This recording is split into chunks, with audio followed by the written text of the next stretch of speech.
My name is Michelle. Growing up, the difference between my twin sister Linda and me was like night and day. She was the golden girl, and I was not. Our dad, a strict university professor, was always buried in books and lectures, while our mom was the perfect housewife, focused on home and family, urging us to follow her example. From as early as I can remember, being at home felt like sitting through a never-ending critique session.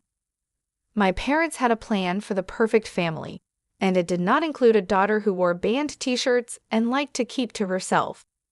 "Michelle, why can't you be more like your sister?" was my mom's favorite line, usually directed at me when I showed up at breakfast with my headphones on, trying to shut out the world. Linda, on the other hand, basked in the glow of approval. "I just don't get why it's so hard for you to put on a nice dress and smile more," she'd say, flipping her perfect hair over her shoulder. It felt like she was from a different planet. One particularly tough Saturday, as our family got ready for one of Dad's faculty parties, a total bore but a mandatory event for us, I decided to rebel in the smallest way I knew how. I put on my darkest eyeliner and a pair of boots that definitely did not meet the acceptable standard. "You're not going out like that, are you?" Mom caught me on the stairs, her eyes glaring at my boots as if they were dirty. I shrugged, my usual defense. "Don't see why not." She sighed, that long, drawn-out kind that said I was the biggest disappointment in her perfectly organized world. "Please, Michelle, just this once, can't you try to fit in?" "What for? So you can pretend we're the perfect family?" I shot back, tired of the same old argument. "It's not about pretending. It's about showing respect for your father," she argued, her voice taking on that sharp tone that meant business. Linda, overhearing the exchange, came trotting down the hallway, her heels clicking on the hardwood floor like a judge approaching the bench. "Mom's right, Amy. It's not that hard to look decent. Why do you always have to make things difficult?" "I don't want to be a clone of you, Linda," I snapped, feeling my face get hot. I hated these arguments, hated being compared, but more than anything, I hated feeling like the odd one out in my own home. Dad appeared at the bottom of the stairs, his brow furrowed. "Michelle, go change now. We're leaving in 15 minutes, he said firmly. His tone left no room for argument. He didn't yell, he didn't need to. The disappointment in his eyes was enough to send me marching back to my room to swap my boots for plain flats and wipe away half my eyeliner. As we drove to the party, the car was silent except for the classical music Dad insisted on playing because it was calming. I stared out the window, watching the trees blur past. In that moment, I promised myself that someday I'd live a life where no one could tell me what to wear, how to act, or who to be. Someday, I'd be free from these expectations. My room was the only corner of the house where I could pretend I was somewhere else, anywhere else. Unlike the rest of the house, which was filled with my parents' choices, my room was mine. It wasn't much, just 3 walls covered in sketches and music posters, but it was my escape from the reality of my family's expectations. One evening, as I was trying to lose myself in a playlist of my favorite bands, Dad knocked and marched into my room, his face set in a familiar frown. "Michelle, turn that noise down, and why haven't you studied with Linda today? You know you both have exams coming up," he said, his voice stern. I pulled out one earbud and looked up at him, trying to keep my voice calm. "I've been studying, just not with Linda. I learn better on my own." Dad shook his head, clearly not believing me. "You know the rules. Your sister gets good grades, and you should be doing the same. I don't see why you always have to make things difficult." "It's not about making things difficult," I said, feeling my frustration grow. "I just don't see why I have to do everything Linda's way. Can't I have my own way of studying?" He didn't respond to that, just switched to another complaint. "And those friends of yours, I saw you with them at the cafe yesterday. I don't think they're a good influence. You should be spending time with the daughters of my colleagues. They're more suitable." I felt my temper rising. "Suitable for what? For you?" "Because they talk about economics and pretend to enjoy those boring university gatherings." Before he could answer, Mom appeared at the doorway, her voice sharp. Michelle, your father is right. Those girls are from good families. They know how to behave. They're the kind of friends you should want. I stood up, facing both of them. What if I don't want friends who are picked for me? What if I want to choose my own friends, choose what I study, or even decide what I want to be? That's enough, Michelle, Mom said firmly. You know your future is with the university. Your father has made sure of that. And after you graduate, you'll need to start thinking about settling down. We've already discussed this. Settling down. The words felt like a prison sentence. You mean thinking about being someone's wife, like Linda? Is that all you think I've meant for? Mom's face softened a bit, but her voice stayed firm. We want what's best for you. Following the path we've set out will give you a good life. A good life, I repeated, the irony bitter in my mouth. Is it a good life if it's someone else's idea of good? No one answered. They didn't need to. We all knew there was no point in arguing. They had their plans, and they expected me to follow them, just like Linda. Linda and I were like two sides of the same coin, always together but never on the same page. At the university where Dad taught, the differences between us became even clearer. She was into business management, the golden child always nodding along in lectures and asking smart questions that made the professors smile. Me, I was stuck in the same program, but it felt like wearing the shoe on the wrong foot, awkward, uncomfortable, and just plain wrong. One afternoon, as I was struggling through a pile of textbooks in the library, Linda breezed in, her notes organized, her smile ready. Hey, Amy, you coming to the study group tonight? Professor Hall mentioned he might drop by. It could be good for us to show up, she said, her tone light but insistent. I glanced up, feeling the weight of her expectations. No, I don't think so. Those things aren't really my scene, you know. She frowned, putting her books down with a thud that matched her disapproval. It's not about it being your scene, Amy. It's about making the right impressions. You need to start taking this seriously. We're graduating soon. I shrugged and turned back to my notes. I am taking it seriously, just not in a way that makes me unhappy. Why should I pretend? Because, Amy, sometimes you have to play the game to get ahead, she said, waving at her neat textbooks and color-coded notes. It's not about liking it. It's about doing what's necessary. I shook my head and pushed my chair back with a scrape. Well, maybe I'm tired of doing what's necessary according to everyone else. Did you ever think of that? Her voice softened, but her eyes were still firm. Amy, I'm just trying to help you. Dad won't always be around to fix things. What will you do if you keep pushing everyone away?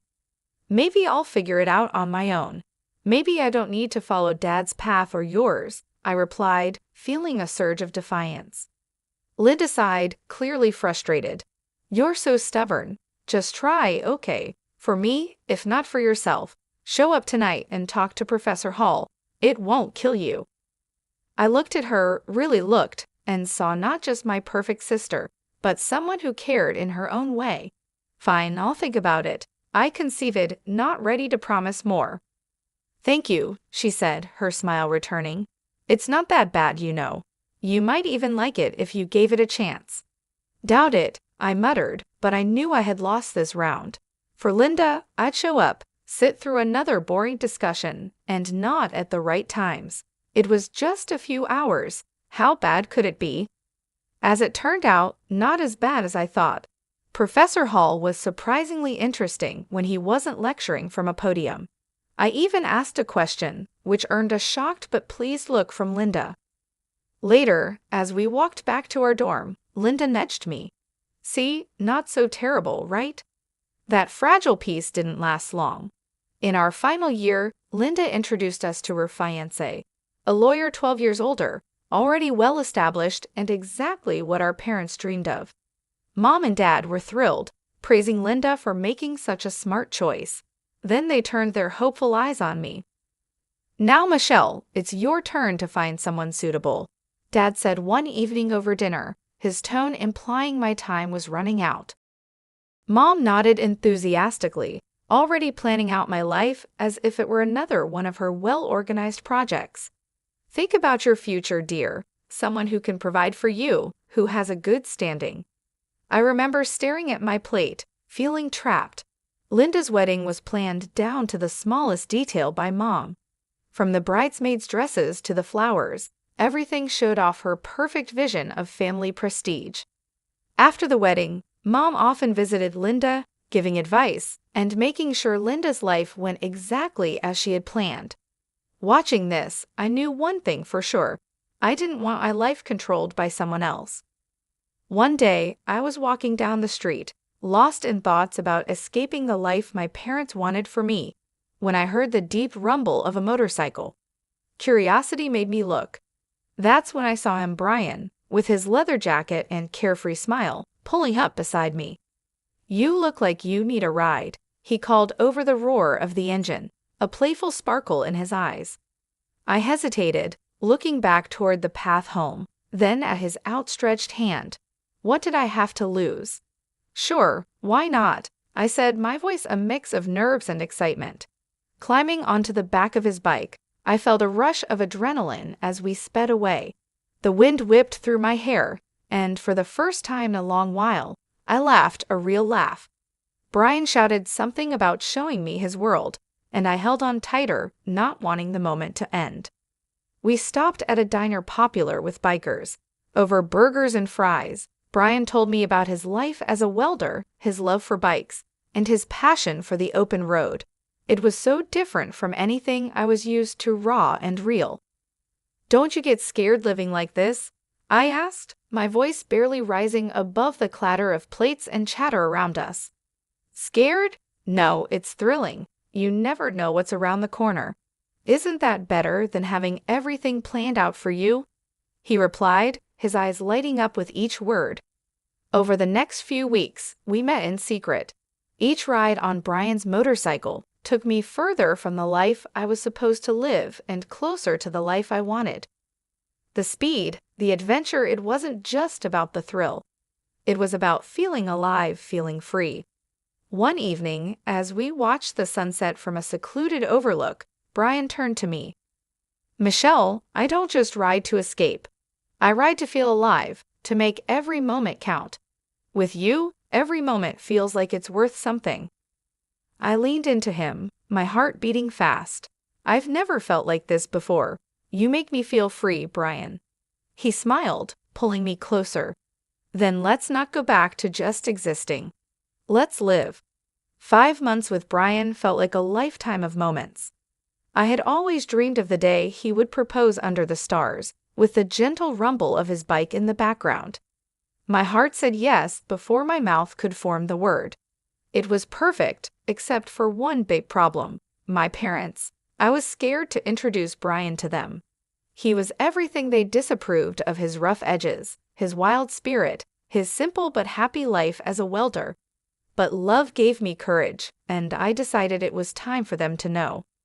The day I brought Brian home, he wore his usual leather vest, red t-shirt, ripped jeans, and a bandana. I loved that about him. He was always himself. As we walked up the driveway, I could already feel the weight of my parents' judgment. When we stepped inside, Mom's face went pale at the sight of Brian, her eyes widening in shock.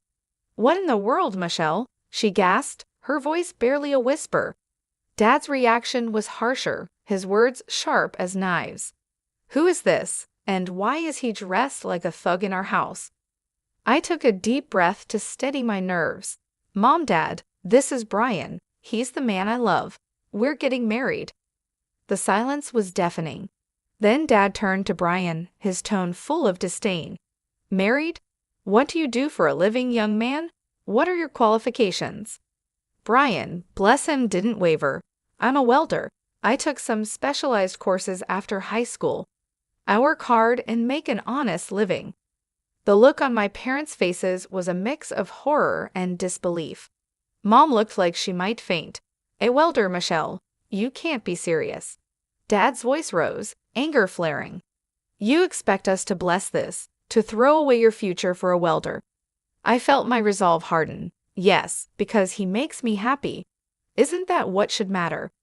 But the life you'll lead, Mom started, her voice trembling. It will be the life I choose, I shot back, my own voice gaining strength. Dad shook his head, his decision clear. We cannot and will not support this. If you choose him, don't expect to be a part of this family. The finality in his tone broke my heart, but not my decision. Brian squeezed my hand, giving me the strength to face them. Then I choose Brian. I choose us. I choose my happiness. Mom's eyes filled with tears, and Dad's jaw clenched tight. If you walk out with him, don't bother coming back, Dad said, his voice cold. Walking away from my parents' house with Brian, my heart was a mess of emotions: pain, relief, excitement, and fear all mixed into one. The night air felt different, like each breath was a new beginning. I took a step further into a new life. We rode in silence for a while, the steady roar of the motorcycle beneath us. When we finally stopped at a small diner on the edge of town, Brian turned to me with a serious look. Are you sure about this, Michelle? I mean, really sure. There's no going back after tonight, he said, his eyes searching mine for any sign of doubt. I nodded, squeezing his hand tightly. I've never been more sure of anything. Being with you feels right. It feels like what I'm meant to do. He smiled that reckless, charming smile that had won me over the first day we met. All right then, let's do it. Let's start our life together. Inside the diner, we found a quiet booth in the corner. The waitress brought us 2 coffees without asking, and we sat there planning our next steps. So what's first? I asked, stirring cream into my coffee and watching it swirl. We'll need to find a place to stay, at least for a while, and maybe look for jobs. I have some buddies who can help us get started, Brian replied, sounding practical but hopeful. It's going to be tough, isn't it? I said, more as a statement than a question. The reality of what we were doing was starting to sink in. Brian reached across the table and covered my hand with his. It might be, but we'll handle it together. Tough is nothing new for either of us, right? I couldn't help but laugh, a short, genuine burst of amusement. Right, together. We spent hours in that diner talking and planning. Every so often, Brian would mention an idea that sounded so wild and free that it made my heart jump. And maybe one day, we'll save enough to take that road trip across the country. Just you, me, and the open road. I like that, I said, allowing myself to dream bigger than I ever had. Riding back into the city, we began our search. The next few weeks were a blur of activity. We found a small apartment on the edge of town. It wasn't fancy, but it was ours. Brian found work at a local garage, and I picked up shifts at a nearby diner. Life was hard, but it was ours. We made do with what we had, and every night when we came home to each other, it felt like we had everything. Months later, we decided it was time to make it official and got married in a small, intimate ceremony. I held onto a small hope that my family would show up, that they would see how happy I was and let go of their prejudices. But the chairs we had reserved for them stayed empty, and no congratulatory messages came.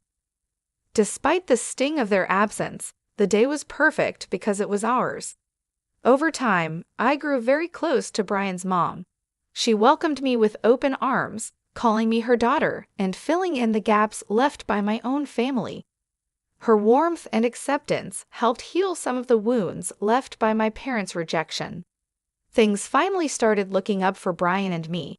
After he completed some additional training and became a certified underwater welder, his income shot up to $230,000 a year.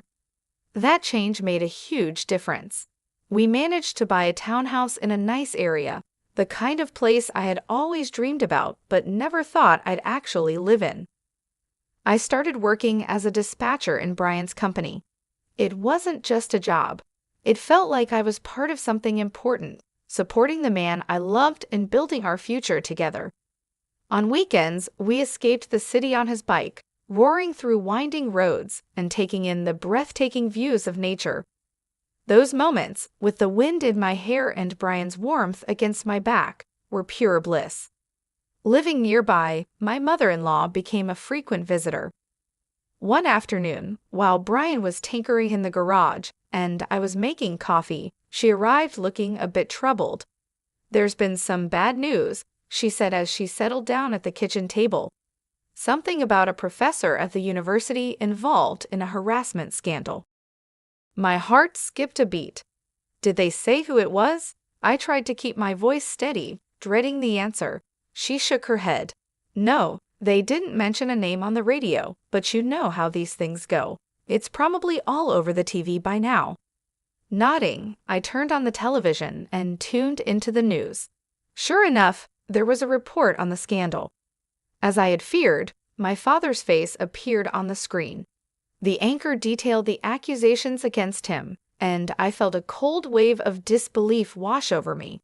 Turning off the TV, I sat down heavily, trying to process the news. Brian came in, wiping his hands on a rag, and saw my face. "What's wrong, babe?"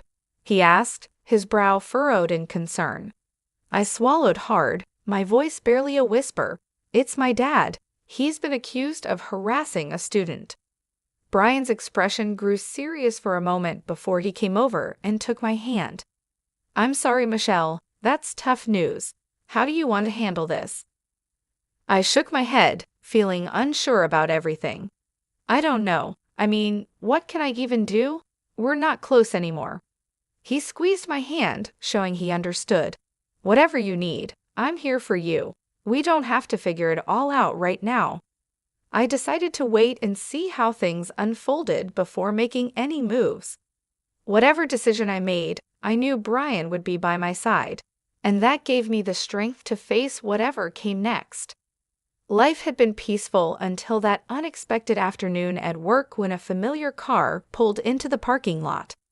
I hadn't seen my parents in a long time, and the sight of them stirred up a mix of emotions I thought I had put to rest. They both looked dramatically different.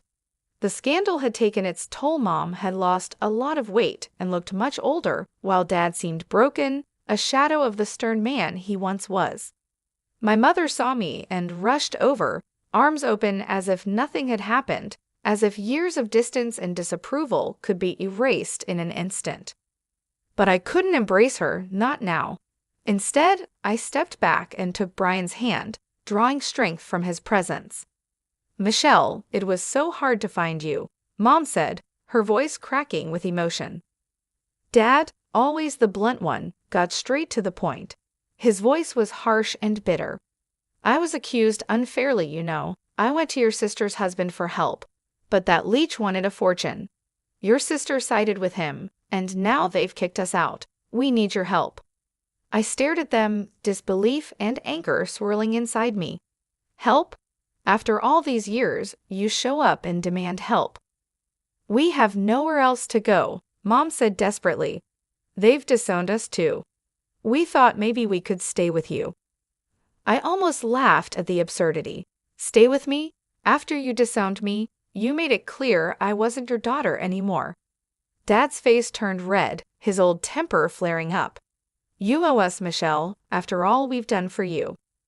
"That's where you're wrong," I replied, feeling a newfound resolve. I cut them off, feeling Brian squeeze my hand for support. "I don't owe you anything. You threw me out because I chose my happiness over your demands.